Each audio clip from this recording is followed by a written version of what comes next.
Shalom lekulam, and welcome to our weekly Parsha study. This week we're studying Korach.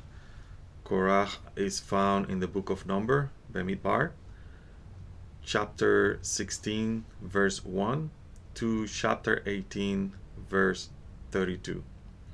And the main subject in this Parsha is the rebellion of Korach. Korach challenges Moshe's leadership and also challenges Moshe's decision to choose Aharon, Moshe's brother, as the high priest. Together with Korach, they're two people that are basically Moshe's anti-heroes, if you will, is Dathan and Abiram. And also together with them, there's 250 members of the community that joined Korach in this challenging or uprising, if you will, of Moshe against Moshe's leadership. And the matter is settled according to this parsha by the offering of the ketoret, the incense. And in this way, it will be proved, who is the chosen one to be a priest, or a Kohen Hagadol, or high priest in this case. When the matter is settled, it is said in the Parsha that the earth opened up and swallowed all the people that were challenging Moshe's leadership and decision to choose Aaron as the high priest. And a fire consumed all the ketoret, or the incense, of those who offer the incense and were against the leadership of Moses. And this parsha sounds very like kind of like a movie like Lord of the Rings, where you have like these kinds of fantasy situation going with people with powers and that kind of stuff. But in reality is, as Kabbalists, we need to understand that the Torah is written in the language of man, and we need to put it also in the context of that period of time in order to tell a story and to transmit certain wisdom. Certain symbolism needed to be added to it. It doesn't necessarily mean that the earth opened up and swallowed these people and all that. And we're going to explain now what Kabbalah says about that kind of symbolism that we find in this parsha. Also, what we're gonna find is that later the name of Aaron is added to a staff, and we're gonna talk about the meaning of the staff. We're gonna talk about the meaning of also why all the staff of the congregation of Israel were gathered, and why the staff of Aharon blossomed and gave a fruit of almonds. And this was the reason that there was proof that the decision of Moshe of choosing Aharon as a high priest was the right one and was divinely ordained. And then the parsha goes to all of a sudden jumps into some other laws, the laws of terumah, which is the uplifting gift that we're supposed to be given to the high priest, or the priest, the Kohanim.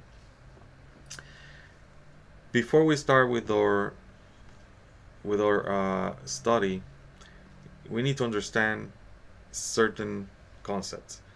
And the first concept we need to understand before we start talking about the parsha is the levels of each of these characters that we're going to be talking in this parsha. The first thing that we need to understand is that the Kohanim, if you've been following us from the previous parsha, Kohanim represent Chesed. Chesed means mercy. And then the Levites represent Din, which is judgment, the side of judgment in the tree of life. So the congregation of Israel and the Kohanim and the Levites were arranged in the following manner. First, the Kohanim was basically the person that was supposed to connect directly to the Creator through a system that was created called the Beit Hamikdash. In this case, was the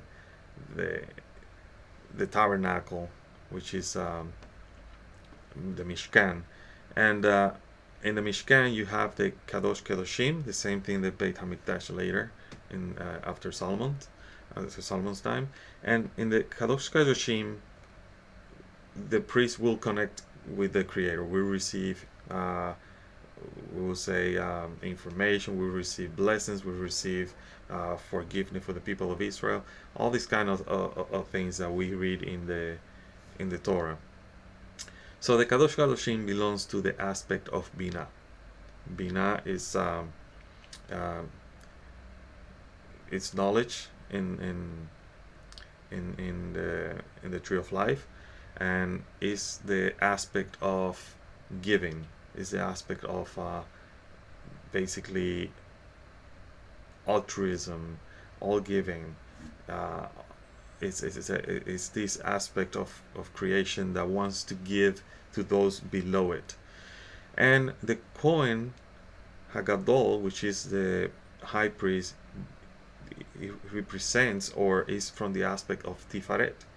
Tiferet is the middle Sephirah in the tree of life, and this Sephirah basically balances the tree of life. So the Kohen Hagadol was supposed to balance the Chesed and the Geburah, the mercy and the judgment, and of these energies, if you will. The Kohanim, they are from the aspect of Chesed, mercy, and the Levites are from the aspect of judgment. The Israelites, they are from the aspect of Malchut. They are the receivers of whatever the Kohanim and the Levites were doing and were receiving from the Creator through the Avodah, through the work that they were doing in the Mishkan. They will receive that. They will be the end receivers. So you have Bina, Kadosh Kadoshim is Bina, and you have Malchut, which is Israel. And this is something very important because in Kabbalah we talk a lot about the aspect of Bina, the aspect of Malchut. Bina bestowal, and Malchut being the receiving aspect. And also we talk about the aspect of Chesed and Geburah, Chesed and Din. And in this case, we need to pay attention to these two forces, Chesed and Din, because this is taking us back once again to the book of Bereshit, and how important it is for us to understand the book of Bereshit, the book of Genesis, because everything that happened in that book creates a ripple effect that will affect future generations, even to this day. Okay, so some of the things that we're going to be talking in this parsha are going to be very familiar, in the sense that probably you didn't read the book of Torah or anything like that, but as we study, you're going to see that some of these things are happening even to this day. Okay, and between the strife and divisions that people are having out there, with social unrest and nations cheating other nations and challenging each other, bringing division basically. Okay, so I'm going to read from the Zohar, the portion Korach. I'm going to be jumping from the Zohar to the Parsha commentaries of Rabbi Yaakov Abuhatzeira, because it's very important, because what he talks and what he explains in his commentaries of the Torah, it's connected to the book of Zohar. So the book of Zohar, portion Korach, says, Korach turned to disagreement. What is the meaning of disagreement? Distancing and repulsion.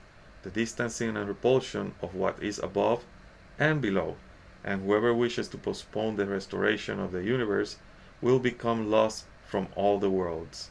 Conflict is a distancing of peace, and whoever is in conflict about peace is in disagreement with the holy name, because his holy name is called Shalom, peace.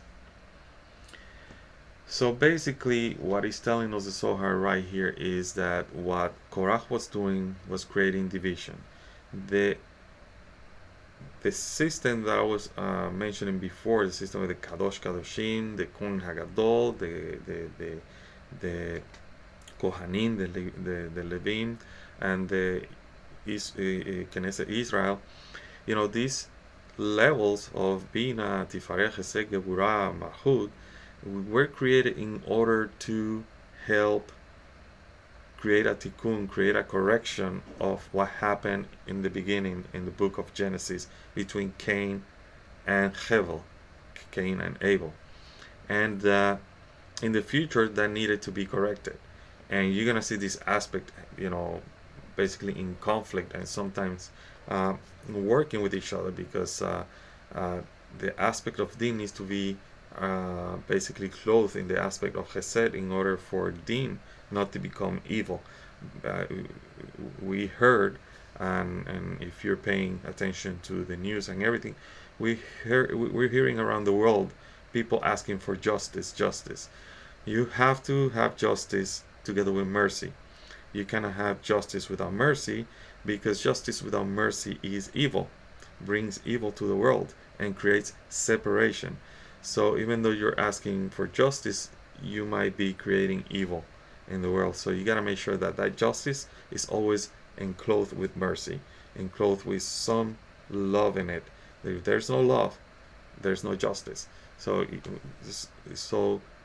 apply that to what's going on today in the world, and you're gonna see that what Korach was doing is no different from what we're doing today as a human race, and also among each other, and to each other as well.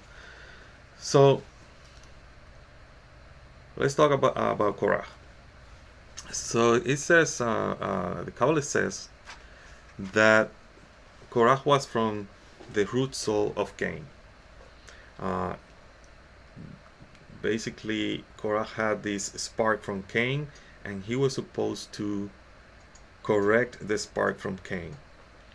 Yet, what happened was his spark, became alive and became so controlling that Korach became basically a divider, became a guy that started challenging and rebelling against Moshe's leadership.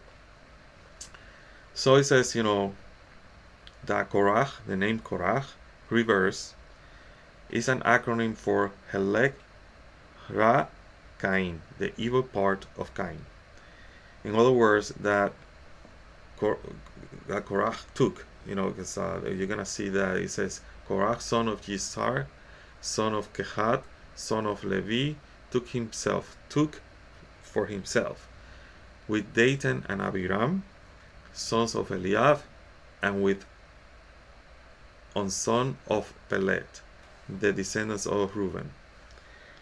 And one thing that is important is that you're gonna see that these people are the descendants of Reuben. Who are the descendants of Reuben? The descendants of Reuben are descendants of the firstborn of Jacob. And it was important for Korach to do that with the firstborn. Who was the firstborn when Adam and Eve, after Adam and Eve sinned in the Garden of Eden? It was Cain. Who rose against Abel or Abel? Cain. So what we see here is a pattern that is trying to repeat itself again. The only difference is that here we're going to see that it takes a different term because it's in a different setting. So Korach took for himself, meaning egoistic. Remember the difference between taking and receiving. Korach did not receive the priesthood, and that's why he wasn't happy. That's why he wanted to challenge Moshe. So Moshe gave the priesthood basically to Aharon. Aharon didn't take the priesthood, he received the priesthood from Moshe by divine inspiration, right? In this case, we see that Korach wants to take, and that's the difference between when we study Kabbalah. Kabbalah means receiving. It means to learn to receive the light. You don't take anything from the light. That's basically considered uh, idolatry. That's the real idolatry, taking from the Creator and not basically giving back to the Creator. And you give back to the Creator by receiving properly, by doing it in a way that is not egoistic. In this case, the soul of Cain was ignited inside Korach, and it was hard for Korach to control it, to the point that he became very egoistic, and he wanted to take for himself this position of to be a Kohen. So when you take the name Cain and you spell it in full, meaning you take each letter and you spell the letter itself, you have a kuf, an ein, and a nun. And you add one for each of those letters of the name Cain, and you add another digit for the word itself, for the word Cain, and the numerical value is going to be 317, which is the same as Se Yizhar. And what is Se Yizhar? Se Yizhar, remember that he is the son of Yizhar. You know, it says Korach, son of Yizhar. We're gonna see what Yizhar is. The word Cain Bahur, which is Cain the firstborn. Remember, he took Reuben the firstborn, and it's because of he knew about this power of the firstborn, because it has this root soul of Cain. He knew that firstborn can overtake the secondborn. And Cain Bahur, Cain the firstborn, plus 2, and you add basically 1 for each word in this case. It has the numerical value, it gives the numerical value 390, which is the same as Shemen, which is oil. So Korach saw that he possessed the spark of Cain, and who was, the firstborn, and since his father was Yizhar, which means oil, he believed he was worthy to be as great as the Kohen Hagadol, and that's why he decided basically to try to do this, and to challenge Moshe's authority and decision to choose Aharon as a high priest. Something very interesting that tells us, the Kabbalists tell us, is that the word Yitzhar, which is part of Korach names, may be understood as a contraction, Yetzer Hara.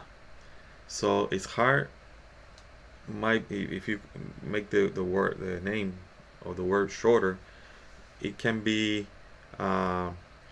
basically, if it's expanded, can be expanded to create 2 words, Yetzer, which is inclination, and Hara, which is evil. And that's something Korach, son of the evil inclination, who has also the sparks of Cain with him. It is. I want you to understand that now things make sense why he was so rebellious and he did that against Moshe. So Korach, identifying himself that he has the spark of Cain, he was supposed to correct Cain's sparks, and he was trying to do that through the use of the firstborn, in this case, descendants of Reuben. However, he did not do that. What he did was actually trying to divide the and overtake also the aspect of Chesed within the system that was created in order to create correction in the world. So Korach, as if we go back to the Zohar, when the Zohar said, that distancing and repulsion, the distancing and repulsion of what is above and below, and whoever wishes to postpone the restoration of the universe will become lost from all the worlds. So basically, that's what Korach was doing, and that's what we can actually do ourselves as well if we are rebellious and we try to take over certain spiritual aspects that are not ours. Remember, if you've been following us in the Parsha study, when we talk about the census in which each tribe had a position, each tribe had certain type of correction they needed to do. Each tribe has a certain soul, root soul that they belong to. Each of us have that as well. We have a soul root. We have a mission in this life that nobody else have. We cannot take the mission and the corrections of somebody else. We have to accept who we are. We have to accept where we are and what is our mission here. But when you want to take somebody else's position that was given to them, and you didn't receive that, you want to take it, you create basically disagreement between the lower and upper realms, and you are creating division. And if you study the book of Bereshit, the aspect of the Nahash, the aspect of the serpent, the snake, is the aspect of separation. This is the aspect that still working even in this parsha that we're studying today, which is Korah, in which is the aspect of the snake. So in the last parsha, I finished the parsha talking about a little portion of it in which mentions that there was a person that went outside the camp and started gathering sticks, and this person was basically put to death. And I mentioned that it sounds kind of controversial. You're gonna kill a person because they were gathering sticks on Shabbat and things like that. And I mentioned that that's not necessarily the case. It doesn't mean that it really happened. It's like I mentioned before in this lesson, everything has a symbolism in it. So basically, and this has to do with the staff of Aharon, the staff of the other 12 tribes. What we're talking is the following, and I'm kind of jumping ahead, and it's because the book of Zohar talks about this, and I wanna make sure that we don't lose this. So this person, it says, the decision. This person's decision was in the Shabbat. He was gathering basically wood or sticks. And what are these sticks? These were the other part of the tree, so the other 70 angels. And these were secular matters and secular concerns that not prevail in sanctity. Hence, he was in conflict with the world peace, which is Shabbat, because he blended the secular with the Shabbat. So what does that has to do with what we're talking about with Korah? Basically, this person was supposed to enjoy the tree of life, which is the Shabbat, yet he was mixing something that didn't have anything to do with Shabbat. Sticks is separated from the tree. It's not a branch, it's a stick. Therefore, it's dry and dead. Therefore, the person is not enjoying the tree of life, is considered dead. Okay, so it's not that the person was killed, so we gotta make sure you understand that. So the same thing with Korah. Korah basically at this point is doing the same thing, he's just in a different level. And this time is by rebellion. So as a Levite, he belongs to the side of Din, yet he wants to take over the side of Chesed. Just like Cain was from the side of Din, and he rose over his brother Hevel, who was from the side of Chesed, and killed him. So in this case, Korach basically wanted to do the same thing because of having within him the sparks of Cain.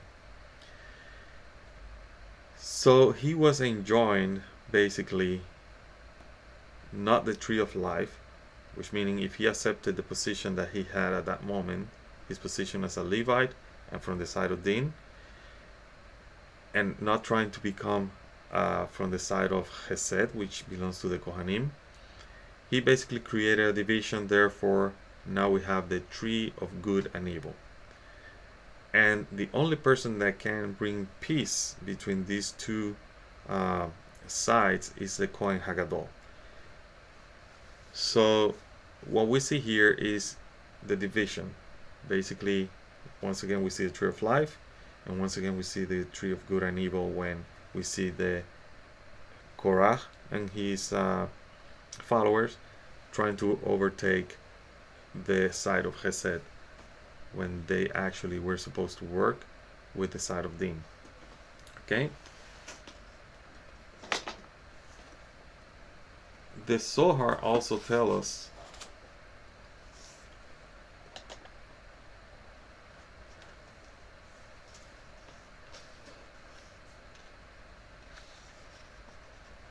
that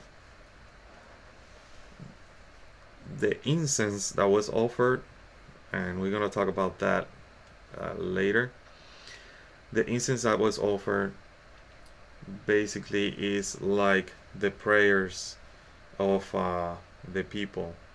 They are from the aspect of Or Hoser. Or Hoser is the reflecting light, and these are vessels of bestowal. So if the prayer doesn't have the right intention, it becomes an egoistic prayer. Therefore, the incense is considered is not accepted. The incense that rises up and reaches, the high levels of spirituality, and this is talking symbolically. We're not talking about real incense. Incense, like I say, is a prayer from the heart. Those prayers are basically considered Main Nupin, raising of the female waters, and eventually those prayers are gonna be answered from above in the form of masculine waters. And in the case of Kohat, these prayers were egoistic, therefore he was working with egoistic vessels, so the prayer wasn't going to ascend high. And on the contrary, when the vessels are egoistic and they're not ready to receive the light, they break. Therefore, we're going to see the symbolism in this Parsha where it says, that it was consumed by fire, so that's something that you're going to see. And also the earth opened and swallowed them up, so it was a breaking above and below. So he tried to create conflict between those two aspects to the point that he received judgment from those two aspects, from the aspect from above, meaning from the fire, and the aspect from below, which is the earth when it opened up. Okay, so something to keep in mind as we study this parsha.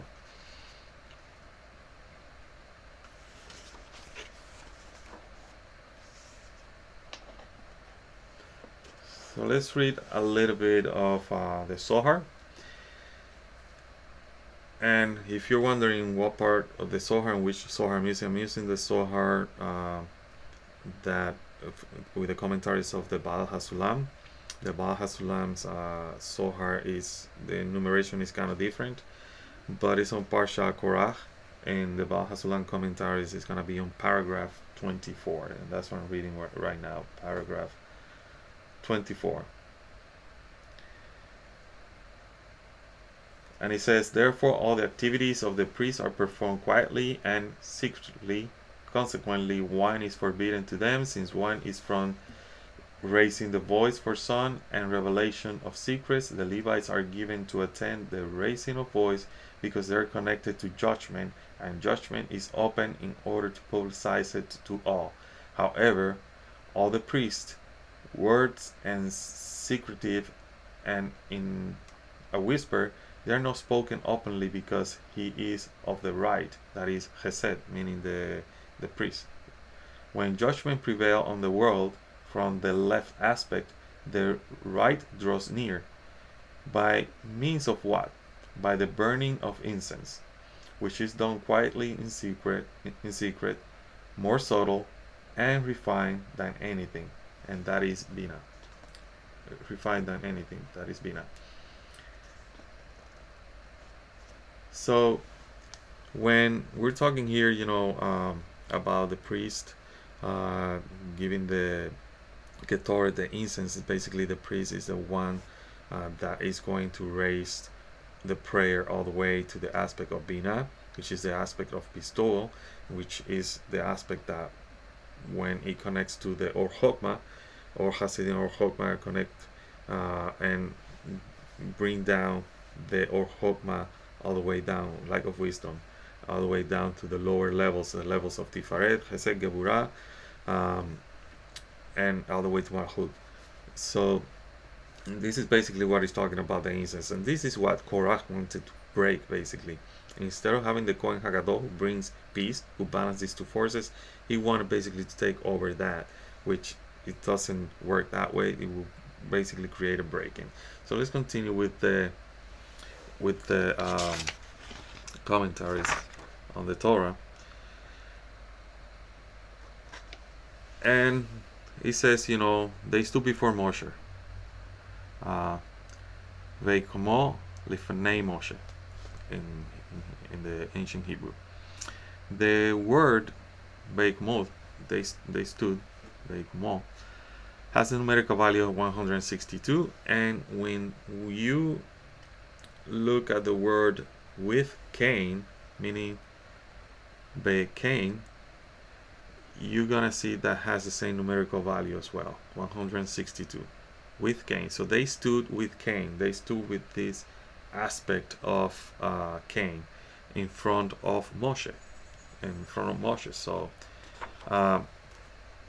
something that you need to have also in mind is that whenever we mention the word face, the word face means vessels of bestowal, meaning vessels of bestowal. The lower vessels are vessels of reception. In this case, we have stood. They're talking about legs, regalim, legs. So these are lower aspect. They're standing, lower aspect in the face of Moshe, meaning that these egoistic aspect were raised to the level of Penei Moshe, to the level of the face of Moshe, which is levels of bestowal. And this is the reason why they basically break and they get swallowed by the earth and consumed by the fire.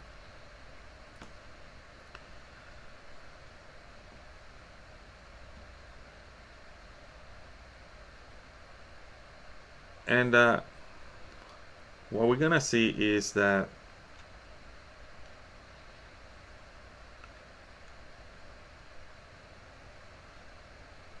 I'm trying to explain this in a more simple way. So basically, that there was another error that the people that were following Korach and Korach did. And when the name Korach is spelled in full, so you have a kuf, a resh, and a het, the middle letters of this spelling have the same numerical value of 26. And if you've been studying Kabbalah and Gematria and all that, you know that 26 is the number for the name Yohevaheh.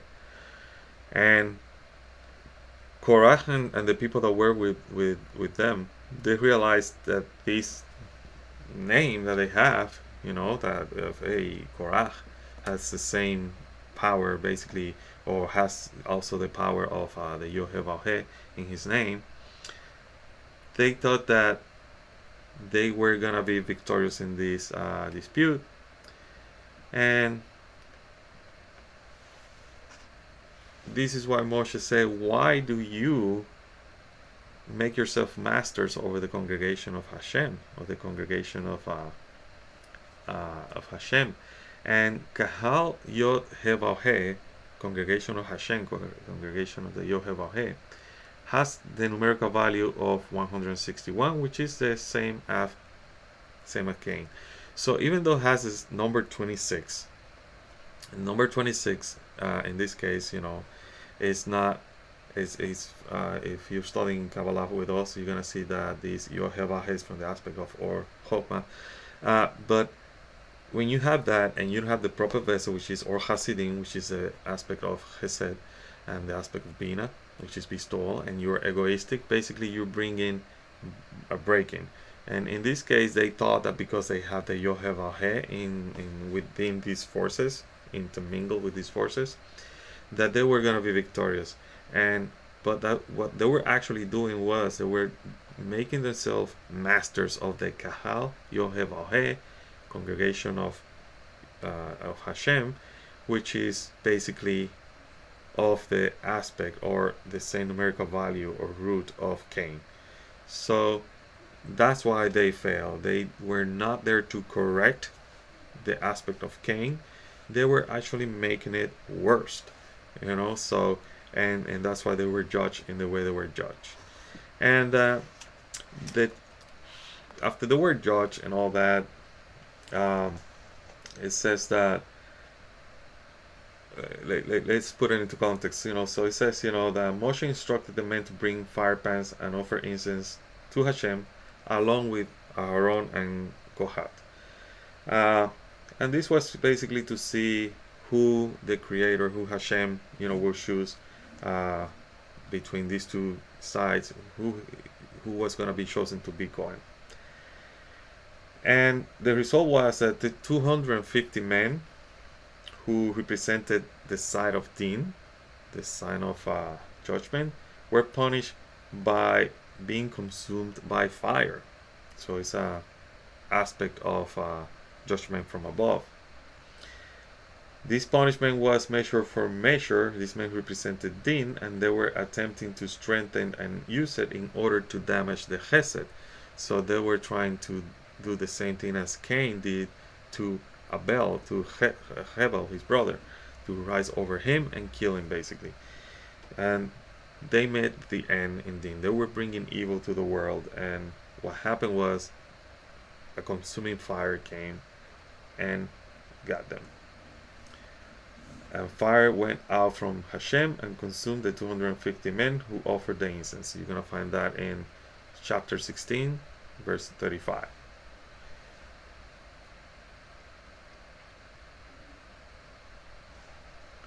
So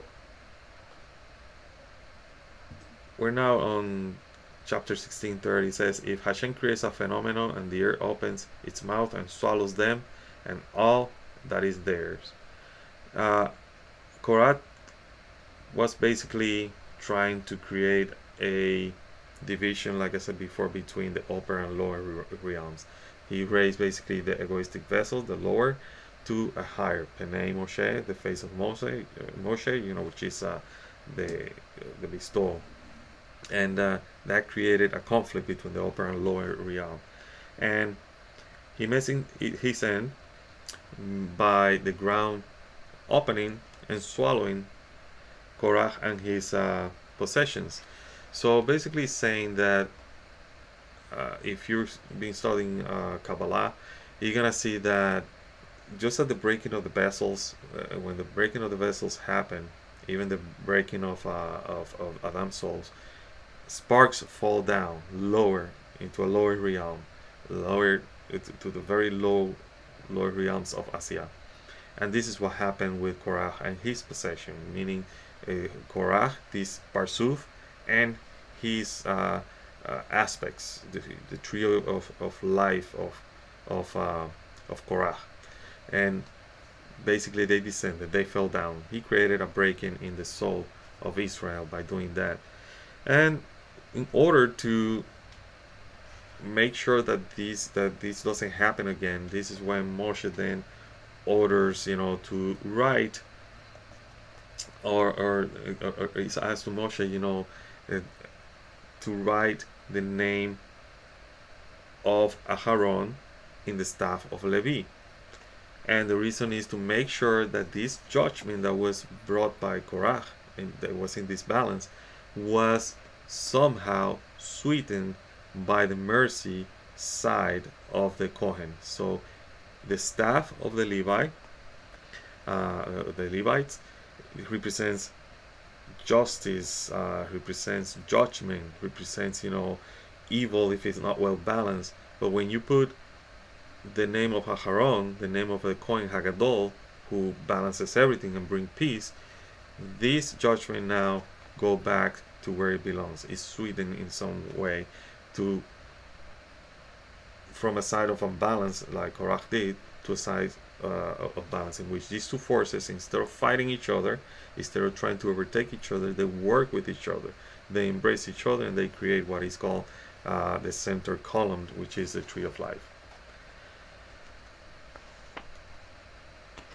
And then you're gonna see that all the staff from all the 12 tribes were taken, and the staff of Aharon of the house of Levi was the one that blossomed. And according to what was the order, was basically from all the staff, whoever has a staff, or whoever staff belongs to the person, I would say that the staff that belongs to to each of the tribe, and the staff that start blossoming, that person, that tribe, are the ones that are going to be the Kohanim. In this case was the staff of the house of Levi have blossomed. The staff of Aaron of the house of Levi blossomed. So that means, blossoming of the staff of the tribe of Levi signified that the din represented by the staff of Levi was tampered, meaning that it was sweetened. It's not now a staff that will create division. It's a staff that will be creating harmony. It will work as a protection against Tuma, against the evil that comes from the north, because Geburah Din represents the north. Okay.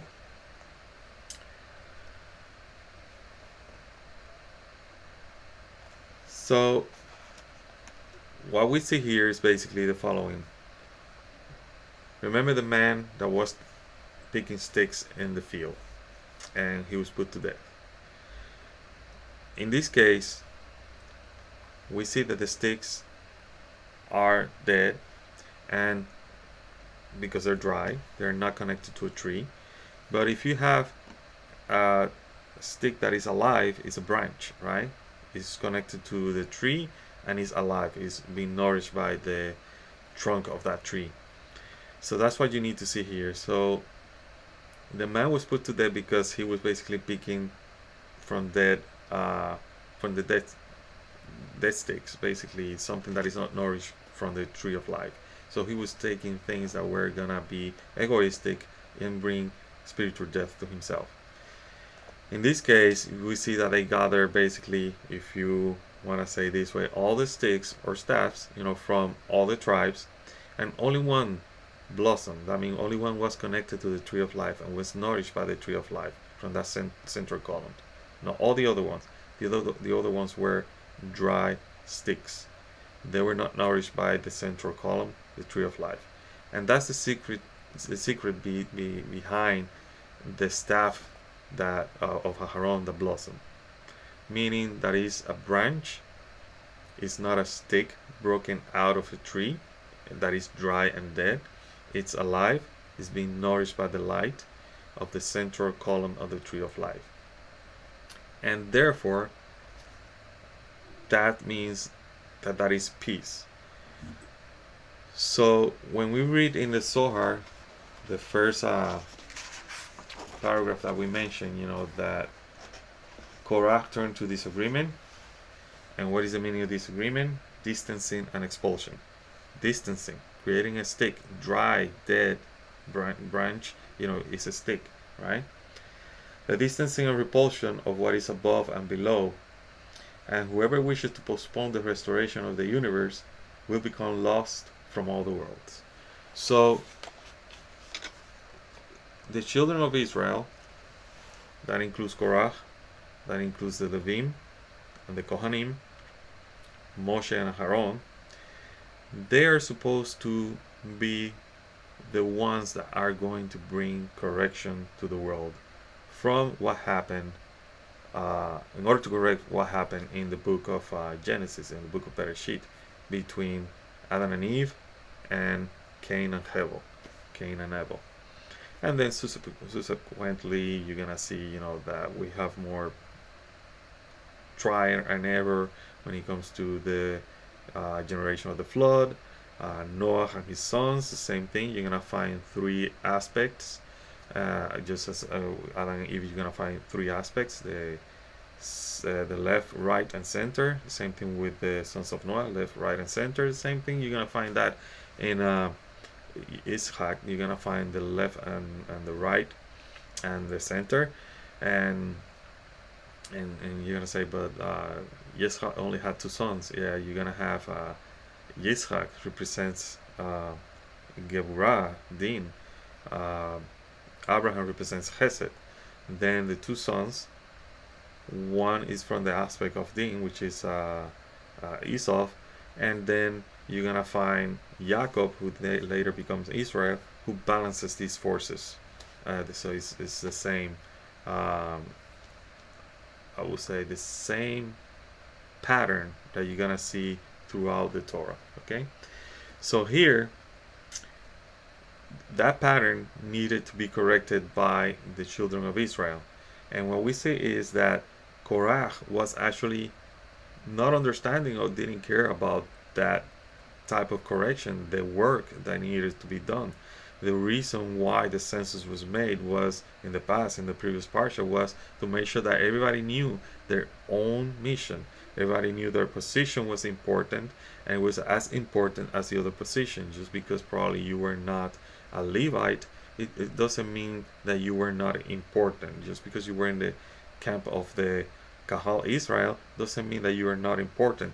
Each position in the inside Israel, inside the Bnei Israel, is important. That soul has different parts. So a left hand cannot be a right hand. A right eye cannot be a left eye. The head cannot be a leg. The leg cannot be the head, and things like that. So this is what we see here. This is the teaching.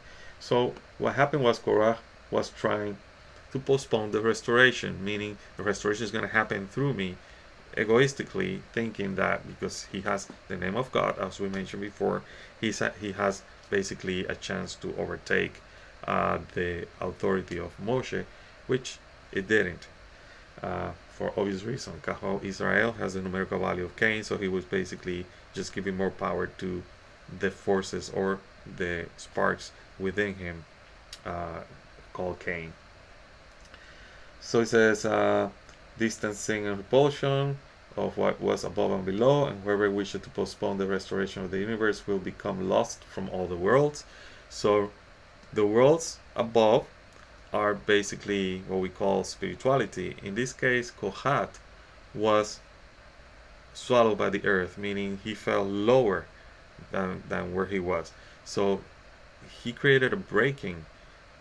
When he says, Kohat and his possessions were swallowed by the earth, it means, that he actually fell lower to a lower level than he was because of what he was trying to do, the separation, and that he was trying to create by taking from the light and using the light for something that was not given to him, something that he didn't receive. So it's considered idolatry and stealing, basically. And conflict is a distancing of peace.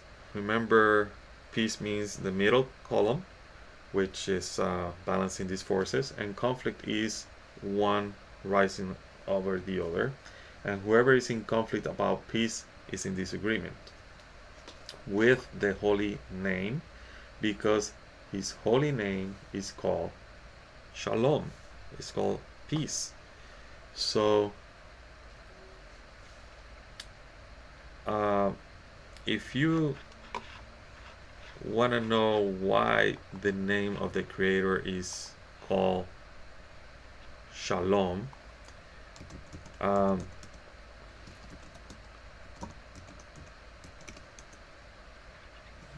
when you wish a person, that the person is sick, and you tell him refuah shelema, is complete healing, that you are here, may you be healed, completely. and that means a healing not only of the physical body, but also healing of the emotional, mental, and spiritual body as well. That's why I say shelema, that everything, all these aspects are in peace, all these aspects are working together. So when he says here in the Zohar, his holy name, that is in disagreement, whoever brings conflict is in disagreement with his holy name, because his holy name is called peace. It says shalom. Shalom is related to shalema, and shalema means completeness. So in order for to be peace, everything has to be complete, everything has to be working together as one organism. And this is basically the secret of this parsha talks about separation, about this conflict between Korach, Moshe, Aaron, and the descendants of Reuben being there, and how they were basically the 250 men consumed by fire, and how Korach was basically swallowed by the earth and all that. And you see all this conflict and everything, and you go like, what do I need to learn from this? It's basically that everything has a place in the world. You have a place in the world. You have a correction to make. You need to accept it. You need to do your work. You need to do your part. You cannot do somebody else's part. And also that when we do what we're supposed to do, we accept our portion in the world, we're happy with our lot, as a lot of religious people say.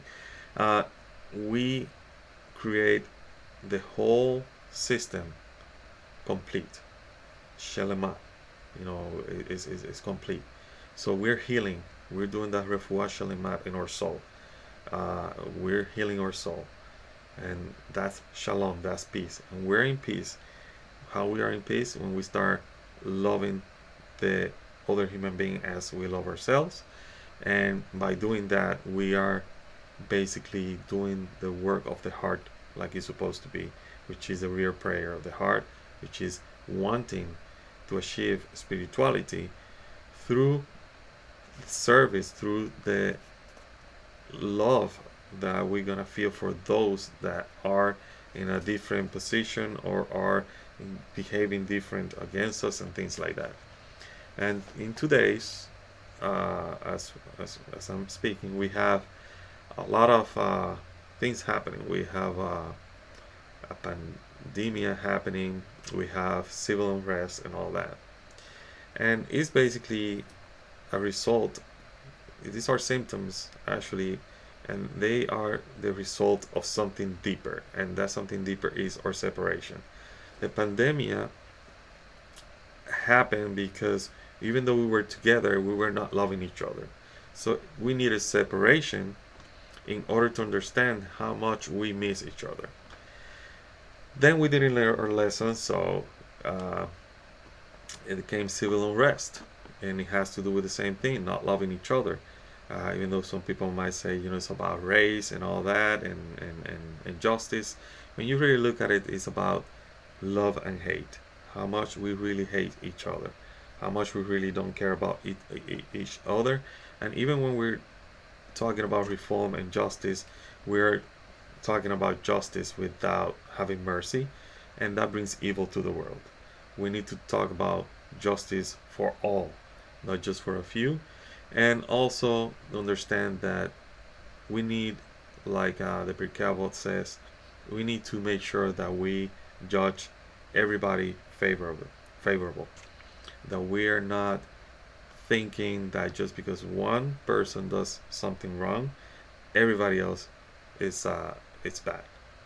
And just because Korach, who was a Levite, did something wrong, it didn't mean that all the Levites were bad.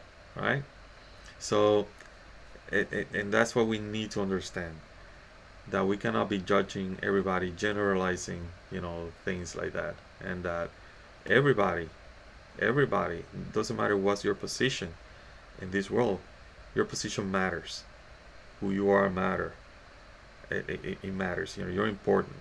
And from this portion of Korach, what you need to understand is that when you don't accept who you are, when you're not happy with who you are, when you don't look for justice together with mercy, when you look for separation and you see the other person different than you, and or just because you're in a higher position of power or authority, you can abuse other people, and or because you now want justice, you think that justice means, you know, destroying somebody else's possessions or characters, and things like that.